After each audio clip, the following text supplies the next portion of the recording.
সিজদায় গেছি, পায়ের নিচে জায়নামাজ, তাও গরম মানে না। তার নিচে দিয়েছি জুতা, তারপরেও গরম মানে না। কপালে যাওয়ার পরে মনে হলো ফুসা পড়ে গেল। উঠার পরে সবাই তো তাড়াহুড়া করতেছে, আর উনি বলতেছে, আরে আমার পায়ের নিচে জায়নামাজ, আমার পায়ের নিচে জুতা, তারপরে আমার পায়ে গরম লাগে।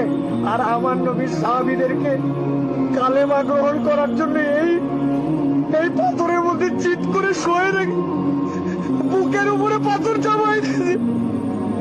আমার নবীর সাহাবীদেরকে পাগলা উটের পিঠে বেঁধে এই মক্কার অলিগলিতে টেনে ছুড়ে বেড়াইছে। এই জায়গাতে তাদের বুকের উপরে পাথর চাপায় আগুনের মধ্যে দিয়ে দিছে। তাদের রক্তের বিনিময়ে ইসলাম পাইছি। আজকে আমি 2 রাকাত নামাজে পায়ের গোড়ালি গরম হয়ে যাচ্ছে জন্য কষ্ট হয়, এসিতে একটু কম ঠান্ডা মারে জন্য কষ্ট হয়, আমার মাথার উপরে যদি একটুখানি সুন্দর ছাতা না থাকে কষ্ট হয়।